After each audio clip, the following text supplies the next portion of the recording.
Assalamualaikum. I am Hafza Aliza Yaqub. Welcome to my YouTube channel Psychological Learning with Aliza Yaqub. Today we discuss on thinking. What is thinking? Thinking क्या है? सोचना, thinking power. हम किस तरह सोचते हैं, आज हम ये डिस्कस करेंगे. Firstly, we discuss on definition of thinking. कि thinking क्या है? Thinking in psychology is the cognitive process of taking our thoughts and ideas and experiences and manipulating them in our cognition. Thinking एक cognitive process है, यानी हमारी एक mental ability है जिसके अंदर हम अपने थॉट्स को, अपने आइडियाज़ को एक्सपीरियंस उसके साथ करते हैं, फिर उनको हम मैनिपुलेट भी करते हैं इन अवर कोग्निशन, अपनी कोग्निशन में, यानी अपने मेंटालिटी के हिसाब से. यानी कि जैसा कि हमारे साथ कोई एक्सपीरियंस गुजरा होता है तो हम उसकी बेस के ऊपर कोई हमारे जहन के अंदर कोई थाट और हम आइडिया बना रहे होते हैं. या जैसे कि अगर कोई हमारा कोई एक्सपीरियंस कोई बर्थडे वगैरह गुजरी या कोई बर्थडे वगैरह इस तरह आनी है, कोई इवेंट आना है, तो हम उसके बारे में अपने माइंड के अंदर कोई थाट और आइडियाज़ बना रहे होते हैं, फिर हम उनको मैनिपुलेट भी कर रहे होते हैं, चेंज करते हैं. ये एक हमारा कोग्निटिव प्रोसेस होता है और इसको थिंकिंग कहते हैं. Thinking also known as cognition refers to the ability to process information. Thinking में हम क्या करते हैं, हम अपनी इंफॉर्मेशन को प्रोसेस करते हैं. यानी कि हमारे पास कोई इंफॉर्मेशन आई तो हम उसके बारे में सोचते हैं, उसके ऊपर प्रोसेस करते हैं, उसके ऊपर वर्किंग करते हैं. अगर हमारे पास कोई इन्फॉर्मेशन आई है कि हमारे कोई पेपर है तो हम उसके बारे में थिंकिंग करेंगे, अपनी प्रोसेसिंग करेंगे, एक प्रोग्राम बनाएंगे कि हमने पेपर है तो हमने पढ़ना है, तो उसके बारे में हम सोचेंगे, आइडियाज़ बनाएंगे. Process information, hold attention. हम किसी एक चीज़ के ऊपर फोकस करते हैं.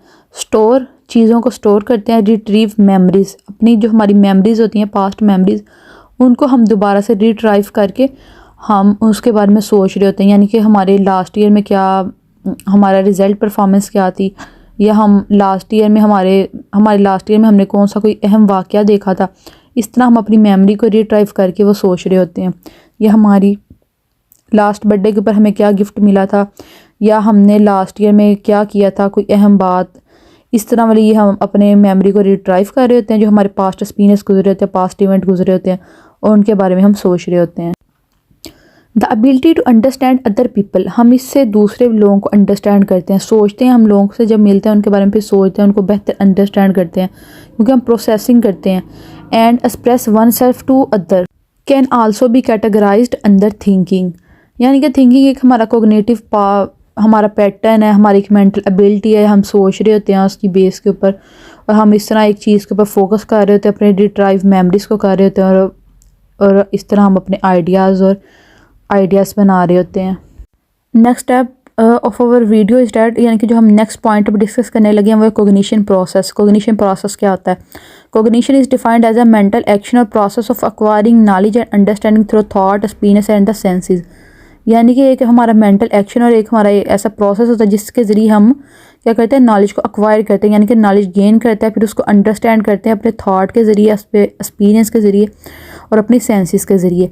यानी कि अब हम क्या करते हैं, एक चीज़ को हम गेन करते हैं और फिर हम उसको अंडरस्टैंड कर रहे होते हैं. यानी अगर हमारे पास कोई इन्फॉर्मेशन आई है तो पहले हमने इन्फॉर्मेशन को एक्वायर करना है, फिर उसको अंडरस्टैंड करना है अपने थाट्स और अपने एक्सपीरियंस की बेस के ऊपर, या क्या ये बात ठीक है या ये बात गलत है. At Cambridge cognition, we look at it as the mental process relating to the input and storage of information, how that information is then used to guide your behavior. यानी कि जो हमारी इंफॉर्मेशन हम इसको पहले स्टोर करते हैं अपने कोग्निशन को, उसके बाद हम उसको प्रोसेस करके देख रहे होते हैं कि आगे हमारा किस तरह हमारे बिहेवियर को गाइड करेगी. अब हम अपनी वीडियो का नेक्स्ट पॉइंट डिस्कस करते हैं, एलिमेंट्स ऑफ थिंकिंग. थिंकिंग के बेसिक एलिमेंट्स क्या हैं? The critical thinking framework includes 8 element of thought thinking बनाने के 8 बेसिक एलिमेंट्स हैं. Purpose, question, at issue, information, inference, concepts, assumptions, implication and point of view.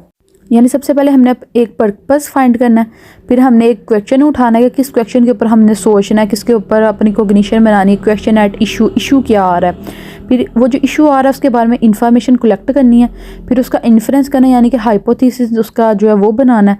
फिर हमने उसके अंदर से कॉन्सेप्ट देखना है, मेन उसका की पॉइंट क्या है, क्या रीज़न है. अजम्पशंस बनाने, यानी कि अंदाजे लगाने के हो सकता है ये इशू इस वजह से हुआ हो या इस वजह से हुआ हो. फिर हमने उसको इम्प्लीकेशन करना है, यानी उसको अप्लाई करके देखना कि क्या इस वजह से हमें ये इशू आ रहा है. यानी कि अगर एक पर्सन को कोई इशू आ रहा है, स्टडी में इशू आ रहा है, तो फिर वो उसके बारे में इस तरह पहले बैठेगा, पर्पस फाइंड करेगा कि मैंने कौन से बात पे डिस्कस करना है, तो उसको होगा कि स्टडी के ऊपर. फिर वो उसके बारे में इंफॉर्मेशन कलेक्ट करेगा कि किस वजह से स्टडी के अंदर मेरा इंटरेस्ट नहीं है, ये लॉस हो रहा है, और फिर वो इस तरह डिफरेंट हाइपोथेसिस बनाएगा कि हो सकता है मुझे कोई प्रॉब्लम हो, मेंटली कोई इशू हो, या डिप्रेशन एंजाइटी वगैरह वाला कोई सीन हो, या वो क्या हो सकता है इन्वायरमेंटल इश्यूज़ हों जिसकी वजह से उसका दिल नहीं कर रहा पढ़ने को। तो इस तरह वो फिर डिफरेंट अंदाजे बना लेगा, अजम्पशंस बनाएगा, फिर उसको वो इम्प्लीकेशन करेगा। वो यानी अप्लाई करके देखेगा कि क्या ये रीज़न है या ये रीज़न है। वो अपना इन्वायरमेंट ठीक करके देखेगा, फिर वो अपना ख़ुद को पीसफुल महसूस करेगा। जब इन्वायरमेंट चेंज होगा तो उसको वो जो हो सकता है जो जिस इन्वायरमेंट में वो बैठ रहा है वो डिप्रेस लोग हों, उन डिप्रेस लोगों की वजह से उसके अंदर जो है ये नेगेटिव आ रही है, उसकी नेगेटिव थिंकिंग हो रही हो। तो जब वो अपना इन्वायरमेंट चेंज करेगा तो फिर वो उसका वो चेंज हो जाएगा, वो डिप्रेशन से बाहर आ जाएगा। तो फिर इस तरह वो इम्प्लाई करके देख रहे होंगे और फिर वो आगे अपना पॉइंट ऑफ व्यू देंगे कि क्या ये ठीक है या ये गलत है। जिस तरह एक थेरी हमने बनाते हैं और अपने थेरी की हम इस तरह सारी इन्फॉर्मेशन वगैरह सारी कलेक्ट करते हैं, फिर एंड पे हम अपनी थेरी पेश करते हैं कि क्या ये थेरी ठीक है या नहीं। ये सेम इसी तरह का प्रोसेस है। इसको एलिमेंट्स ऑफ थिंकिंग कहते हैं कि किस तरह हम सोचते हैं, किस तरह हम अपना थाट को बनाते हैं, कि अपने थाट हमारे माइंड के अंदर एक आया, फिर हम उसके बारे में सारी इन्फॉर्मेशन कलेक्ट करके उसको अप्लाई करके रिजल्ट देखते हैं कि क्या ये ठीक थी बात या कि गलत थी। अब ये फिगर है जिसमें एलिमेंट ऑफ थाट में हमें पर्पस बताया कि गोल क्या है, फिर question at issue problem issue क्या है, फिर इन्फॉर्मेशन यानी कि डाटा सारा कलेक्ट करना है, इंटरप्रेट करना है, उसको कंक्लूजन निकालनी है, कॉन्सेप्ट अंदर से देखना है उसका बेसिक, फिर अजम्पशन उसकी बनानी है और उसके बाद उसको इम्प्लाई करना है, उसके कॉन्सिक्वेंसी रिजल्ट, और फिर जो होता है वो एंड पे पॉइंट ऑफ व्यू आ जाता है। ये एलिमेंट्स ऑफ थाट बताए गए हैं हमें। अब हम अपनी वीडियो का लास्ट पॉइंट डिस्कस करने लगे हैं जो कि टूल्स ऑफ थिंकिंग। थिंकिंग के टूल्स क्या हैं? वो 3 टूल्स हैं। एक है concept, the second one is imagery and the third one is language. ये एक फिगर है जिसमें वो टूल्स ऑफ थिंकिंग ही बताए जा रहे हैं कि किस तरह हम अपने माइंड के अंदर एक इमेज बनाते हैं, इमेज आती है, फिर उससे हम किस तरह कॉन्सेप्ट हमारे माइंड के अंदर बनते हैं थिंकिंग के रिलेटेड, और किस तरह हम अपनी लैंग्वेज से फिर उसे बताते हैं। Definition of concept. Concept is a verbal और written understanding of abstract thought. Abstract thought हमारे जो होते हैं उनका एक वर्बल और रिटन अंडरस्टैंड उसको कॉन्सेप्ट कहते हैं। यानी अगर जैसे अगर कोई लेसन वगैरह पढ़ते हैं तो उसके अंदर भी एक मेन कॉन्सेप्ट होता है, इस तरह ये थाट का concept. Abstract thoughts are ideas and things that are intangible. Abstract thought क्या होते हैं? ये एक आइडियाज़ होते हैं, यानी कि जो रिटन या ओरल आइडियाज़ होते हैं उनको कॉन्सेप्ट कहते हैं। A concept helps to explain an idea within a specific field of study. जो एक कंसेप्ट होता है वो हमें हेल्प करता है स्टडी करने में। यानी जिस तरह एक टॉपिक है हमने स्टडी करना होता है तो उसके अंदर एक जो मेन हमें बेसिक अगर उसका कंसेप्ट पता हो तो क्या होता है हमें टॉपिक पढ़ने में आसानी हो जाती है। For example the concept apples ties together all knowledge we have about apples in general such as their typical shapes and size as well as what they can be used for. Apple का एक shape है और उसका एक size होता है और उसका लेकिन उसका मेन कंसेप्ट कि वो किस लिए यूज़ होता है। तो हमारे माइंड के अंदर उसके 2 कंसेप्ट आएंगे कि एक एप्पल जो होता है उसके साथ हम एप्पल को खाते हैं ईटिंग, और एक थ्रोइंग यानी कि बाल की तरह की उसकी शेप है तो फेंकना। इसके अलावा तो एप्पल से और कोई भी काम नहीं होता। ये जो खाना और थ्रोइंग वाला जो है ईटिंग एंड थ्रोइंग, ये उसके मेन कॉन्सेप्ट है। Function of concept. Concept in psychology serve the function of guiding thought and creating the basis for theories. Concept की बेस के ऊपर थेरीज बनती हैं। The use of concept is necessary to cognitive process such as categorization, memory, decision making, learning and inference. Learning के अंदर भी एक concept होता है। जिस तरह बताया कि कोई टॉपिक पढ़ना है तो उसके अंदर एक कंसेप्ट, मेमोरी जो होती है उसके अंदर भी एक कंसेप्ट होता है। यानी अगर हमने किसी चीज़ के बारे में कोई मेमोरी बनाई है तो उसके पीछे कोई एक तो उसका मेन फोकस पॉइंट होगा। Concepts are thought to be stored in long-term cortical memory in contrast to episodic memory of the particular object and events which they abstract which are stored in hippocampus।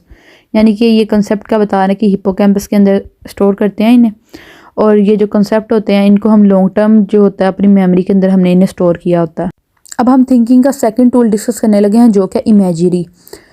Cognitive generation of sensory input from the 5 senses individually or collectively which is recalled from experience or own self generated in a non experience form।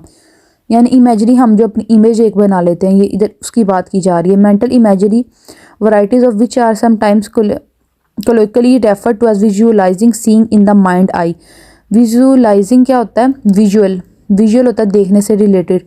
तो visualising क्या होता है कि हमने अपनी दिमाग की आंख से देखना है, माइंड आई जहन की आंख से हम देख रहे हैं उस चीज़ को जो यानी कि हम सोच रहे हैं ऐसे, उसको कहते हैं imagery. Quasi perceptual experience. It resemble perceptual experience but occurs in the absence of the appropriate external stimuli. ये कोई हमें स्टिमुलाई नहीं मिल रहा था कि कोई स्टिमुलस आया तो उसको देख के हम आगे सोच रहे हैं। ये हम वैसे अपनी जहन की या आँख से इस तरह देख रहे थे कि अगर हमारे माइंड के अंदर जैसे कि होता है कि कोई बात आ गई है तो हम उसको फिर खुद ही सोच रहे हैं। उसके लिए ये नहीं कि उसका स्टिमुलाई होना ज़रूरी हो, उसको इमेजरी कहते हैं। Cognitive map. Cognitive map is a type of mental representation which serves as an individual to acquire, code, store, recall, and decode information about the relative location and attribute of phenomena in their everyday or metaphorical spatial environment. Cognitive map क्या होता है? एक mental representation होती है जिसके अंदर क्या होता है, चीज़ को अक्वायर हम करते हैं, फिर उसकी एक कोडिंग रखते हैं। कोड यानी कि अगर हमारा एक किसी का नंबर है, हमने वो नंबर एक्वायर किया, फिर उसको हमने कोड की फॉर्म में फिर हमने उसको स्टोर किया और हम उसको रिकॉल भी करते हैं और हम उसको बाद में डिकोड यानी कि हम उसको चेंज भी कर सकते हैं, उसका कोड चेंज भी हो सकता है। और information decode information about the relative locations के बारे में। और इधर बताया गया कि एवरीडे और जो स्पेशियल इन्वायरमेंट स्पेटियल होता है, जो लोकेशन डायरेक्शंस होती हैं, जो रास्ते के बारे में, जो मैप्स वगैरह, जो रास्ते के बारे में जो मेमोरी होती है उसको स्पेशल मेमोरी कहते हैं। इधर उसकी बात हो रही है कोग्निटिव मैप में कि हम एक रास्ते को जानते हैं, फिर उसको एक्वायर करते हैं और फिर क्या होता है उसको हम अपने माइंड के अंदर स्टोर कर लेते हैं। तो यानी जाते हुए अगर हम रास्ते में एक हमने न्यू प्लेस पे जाना है, अगर हम किसी पार्क में जा रहे हैं, हमने उसका एड्रेस पता किया, फिर हम वहाँ पे कोडिंग कर लेंगे कि रास्ते में जाते हुए ये वाली चीज़ें वहाँ पे आती हैं और फिर हम उसे अपने माइंड के अंदर स्टोर कर लेंगे ताकि जब हम नेक्स्ट टाइम जाने लगेंगे वहाँ पे तो हम उन चीज़ों को दोबारा अपने माइंड के अंदर रिमाइंड करेंगे कि क्या क्या था वहाँ रास्ते में, और फिर इस तरह हम वहाँ पर दोबारा पहुँच जाएंगे। ये हमने अपने माइंड के अंदर सारा स्टोर किया था, इसको कोग्निटिव मैप कहते हैं। और ये एक तरह की स्पेटियल मेमोरी होती है जो डायरेक्शंस का पता होता है जिन्हें, या ज़्यादा देर तक जिनके पास की स्टोर रहती हैं। स्पेटियल मेमोरी जिनकी स्ट्रॉन्ग होती है वो वाले पर्सन होते हैं जिनको रास्ते याद रह जाते हैं। अब हम इसका थर्ड पॉइंट डिस्कस करने लगे हैं जो कि language. Language is a symbolic tool that we use to communicate our thoughts as well as represent our cognitive process. Language is the mirror of thinking. यानी हम वो बोलते हैं जो हमारे दिमाग की आंख होती है, ठीक है, जो हमारे माइंड के अंदर चल रहा होता है, हम वही हमारी ज़ुबान से निकलता है। ये एक हमारा कम्युनिकेशन हम लैंग्वेज के थ्रू करते हैं।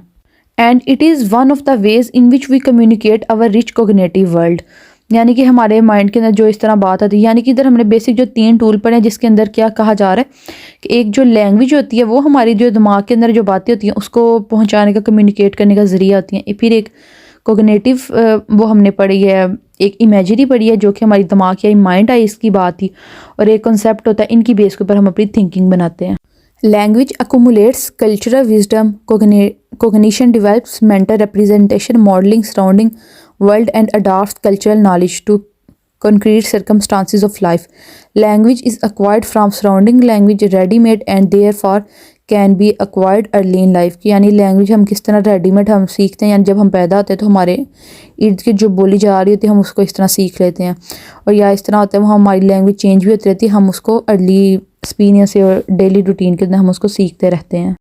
टूल्स ऑफ थिंकिंग जिसमें बता रहे हैं, जो हमने पहले पढ़ लिए कि कॉन्सेप्ट होता है, इमेजरी होता है, लैंग्वेज होते हैं, तो इधर वो यही बता रहे हैं combination of concept, rules, laws and principle. Language symbol कौन से होते हैं, वोकल एंड रिटन एक्सप्रेशन होते हैं, यानी कि जो हमारी लैंग्वेज हम किस तरह कम्युनिकेट करते हैं वो हम वर्बली भी कर सकते हैं, नॉन वर्बल भी कर सकते हैं। वर्बली होता है वोकल यानी बोल के, और नॉन वर्बली जो होता है वो होगा रिटन एक्सप्रेशन। और इमेज के बारे में अ mental representation of visual information, जो हमारे माइंड आई की जो हमने बात की थी वो इधर इमेज में आ जाता है। कोग्निटिव मैप्स होते हैं अ mental representation of familiar parts of the environment और थेरीज। ये बेसिक जो है ना ये टूल्स ऑफ थिंकिंग है जो कि हेल्प करते हैं हमें थिंकिंग में, यानी एक कॉन्सेप्ट होना चाहिए, उसकी बेस के ऊपर हम थिंकिंग करेंगे। उसके बाद फिर एक इमेजरी होती है, यानी हमारी माइंड आई जिसके साथ वो माइंड के अंदर इस तरह जो बात आ रही होती है उसको हम इस तरह सोच रहे होते हैं, और फिर हम उसको कम्युनिकेट अपनी उसको थिंकिंग को किस तरह बाहर लाते हैं, जो हम सोच रहे होते हैं वो हम बोल के या रिटन एक्सप्रेशन के अंदर, जो कि आ जाता है लैंग्वेज में। ये था हमारा आज का टॉपिक। उम्मीद है आप सबको पसंद आया होगा। Kindly subscribe my channel. Thank you so much. Thank you for watching.